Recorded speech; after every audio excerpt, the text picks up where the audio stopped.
Bonjour. Le défi que les langues posent à notre société mondialisée est bien réel. Et pourtant, on ne lui oppose que des pis-aller, qui sont d'une efficacité déplorable et d'un coût exorbitant. Le rapport efficacité-coût, auquel on attache tellement d'importance dans l'économie, n'est jamais pris en considération dès qu'il s'agit d'apprentissage ou de communication linguistique. Au bout de 800 à 2000 heures d'anglais, selon le pays et la filière choisie, le jeune moyen ne fait que le baragouiner, pour reprendre le mot d'un professeur de communication de l'Université de Genève, Philippe Vialon. Et même après des séjours linguistiques où ils apprennent l'anglais de façon intensive, ils ne sont pas à l'abri d'erreurs qui les ridiculisent, comme nous l'avons vu avec la mésaventure de la ministre danoise, Madame Helle Dahn. Les pays non anglophones donc investissent énormément dans l'apprentissage de l'anglais, et ce sont les pays anglophones qui en profitent.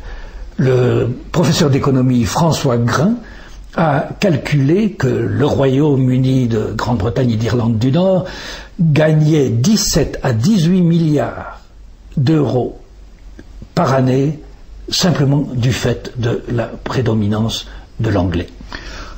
En France, l'investissement que l'État fait dans l'enseignement des langues étrangères est de 8 milliards 235 millions d'euros par an.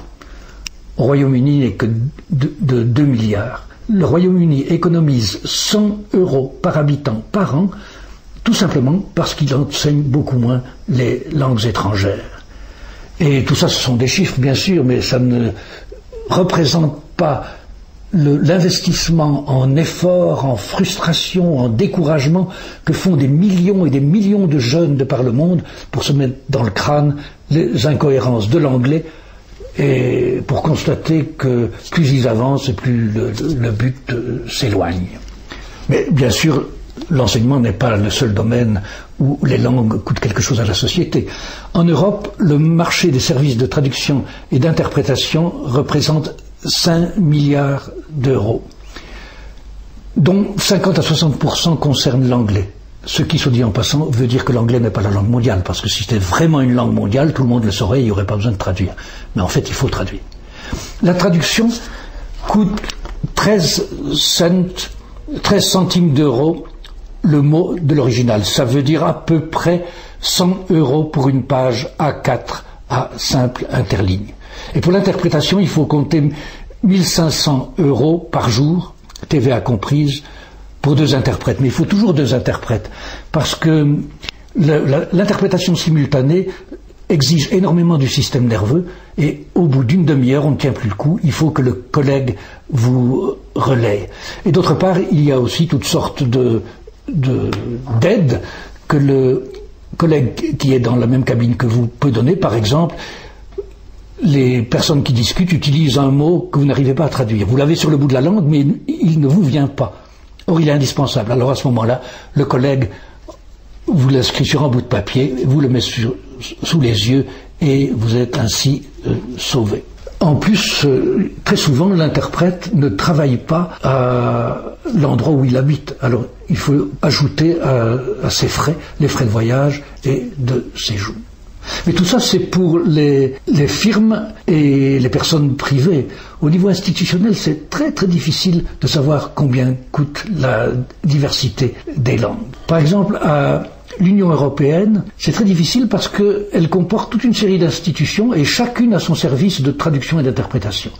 Il y a la Commission, le Conseil de l'Union, la Cour de justice des communautés, la Banque européenne, le Parlement européen, etc. Il y a aussi le Conseil de l'Europe, qui n'a rien à voir avec l'Union européenne, mais dont font partie tous les États membres de l'Union, si bien que c'est aussi le contribuable qui finance les services de traduction et d'interprétation de ce Conseil, qui sont bien sûr tout à fait indépendants des autres. Et il faut ajouter à tout ça les institutions d'ampleur mondiale, comme toutes celles qui sont rattachées à l'ONU, ou d'autres institutions, disons régionales, comme l'OTAN. En haut lieu, on minimise toujours les dépenses linguistiques.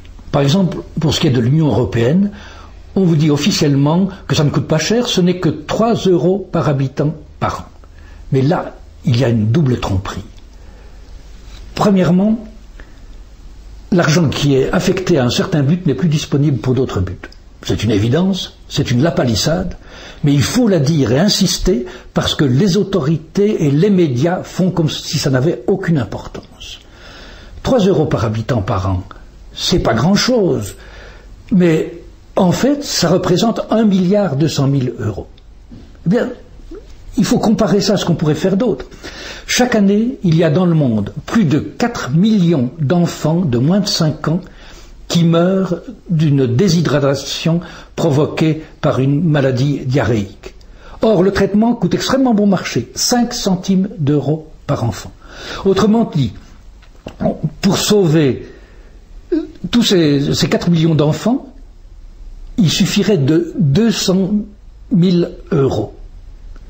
Ou bien, pour prendre un autre exemple, avec ce 1,2 milliard d'euros qui sont perdus dans les services linguistiques, on pourrait sauver de la malnutrition 50 millions d'enfants qui auront toute leur vie les séquelles dans leur corps, dans leur système nerveux, dans leur psychisme, du fait qu'ils auront été mal nourris pendant les premières années de leur existence. Est-ce que c'est éthiquement admissible de consacrer tout cet argent à du blablabla et à la traduction de milliards de pages dont la plupart ne seront lues pour chaque document que par une centaine de personnes au maximum, alors qu'on peut, disons, sauver la vie et la santé de générations futures de toutes sortes de pays financièrement démunis. Et la deuxième tromperie, c'est que ces chiffres ne concernent que les traitements des traducteurs, des interprètes, des secrétaires, des bibliothécaires, enfin du personnel directement engagé dans le multilinguisme. Mais il y a toutes sortes d'autres frais. À la Commission et au Conseil de l'Union, il y a 3400 fonctionnaires linguistiques, auxquels il faut ajouter 400 interprètes indépendants par jour. Ça fait 3800 personnes. Mais si on ajoute la Cour de justice des communautés, la Banque européenne, le Parlement européen, on arrive à un effectif d'environ 5000 personnes. 5000 personnes, c'est un village. Et un village, il faut le construire, il faut le gérer. Or, dans les budgets, tout ce qui concerne les frais indirects ne sont pas placés sous service linguistique. Ils sont répartis dans fournitures, entretien, services sociaux, etc. Pour ces 5000 personnes, dont on n'aurait pas besoin si on avait un autre système, un autre régime linguistique, mais il faut des locaux énormes, des bureaux, il faut des cabines d'interprètes, il faut des fils, des écouteurs, des micros pour 506 combinaisons de langues, il faut des parkings, il faut des ascenseurs, il faut des cafétérias, il faut une infirmerie. Donc déjà au niveau de l'espace, ça représente beaucoup de choses. En plus, il y a toutes les fournitures. Le papier, l'électricité, le combustible de chauffage, les ordinateurs, le téléphone, le mobilier, les bibliothèques, tout ça. Et puis au niveau du personnel, vous ne pouvez pas avoir 5000 personnes de plus sans avoir besoin de tout un personnel d'appoint.